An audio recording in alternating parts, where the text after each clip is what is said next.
गेले 10 दिवस झाले लोकसभा चालू आहे। लोकसभामध्ये सर्व खासदारची मागणी आहे की मोदींनी यावं, उत्तर द्यावं।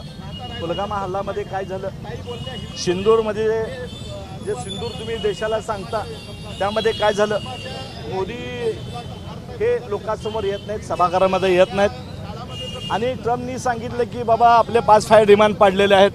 ट्रम्पनी सांगितलं की आम्हीच हे युद्ध थांबवलेलं आहे। मग आमच्या जवानावर शंका निर्माण होण्याची या ठिकाणी वेळ आलेली आहे, तरी मोदी लोकांसमोर येत नाहीत, जनतेसमोर येत नाहीत। म्हणून तुम्ही सभागृहामध्ये सगळं भाषण बघा, प्रियंकाताईचं भाषण बघा, सावंतचं भाषण बघा, गोगालाचं भाषण बघा, आता राहुलजीचं भाषण बघा। सगळ्यांची देशवासीयांची मागणी आहे की पंतप्रधानांनी सभागृहामध्ये आलं पाहिजे।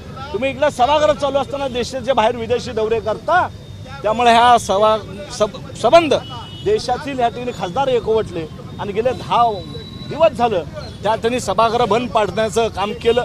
सभागृह हे अतिशय उच्च आहे, पवित्र आहे, त्या ठिकाणी तुम्ही आलं पाहिजे आणि उत्तर दिलं पाहिजे, ही खऱ्या अर्थानं आमची मागणी आहे। त्यामध्ये इथं देवेंद्र कोटे एक आमदार आहे, बालिश आमदार, त्यांनी भारतीय जनता पार्टीच्या कार्यालयासमोर सासू आणि जावाई या दोघांचंच आंदोलन दिसतंय। त्या आंदोलनामध्ये भारतीय जनता पार्टीचे अध्यक्ष नाहीत, त्या आंदोलनामध्ये भारतीय नगरसेवक नाहीत, त्या आंदोलनामध्ये भारतीय इतर आमदार दिसत नाहीत। हे कोटे परिवार शिंदे फॅमिलीवर किती विष वागण्याचं काम या देवेंद्र कोटेंनी ह्या ठिकाणी केलंय।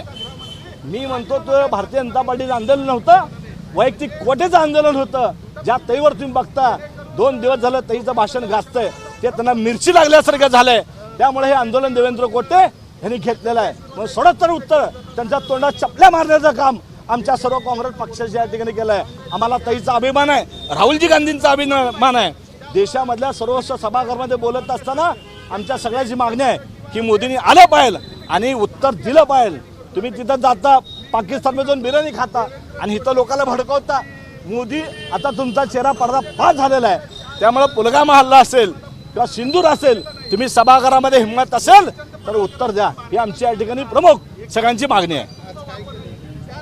आज ह्या ठिकाणी जोडे मारण्याचं आंदोलन केलं, ज्या बालिश आमदार देवेंद्र कोटेंनी ताईचा या ठिकाणी एक खासदार, महिला खासदारचा अपमान केला, त्यामुळे काँग्रेस पक्षाने त्यांना जोडे मारण्याच्या ठिकाणी आंदोलन केलेलं आहे।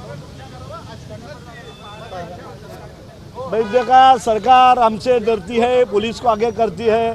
पुलिस आले आमच्या हातातला सगळं काढून घेता प्रयत्न केला, केस झाली तर बेहतर, पण आंदोलन ह्या देशातला आवाज आहे, तो आवाज कोणी दाबूच शकत नाही। म्हणून हे आमचा आवाज आहे, तो तुम्ही अख्ख्या महाराष्ट्रात पोहोचताल, सोलापूर जिल्ह्यात पोहोचताल, असं तुम्हाला या ठिकाणी आपलं त्यांना अपेक्षा व्यक्त करतो। एबीपी माझा, उघडा डोळे बघा नीट।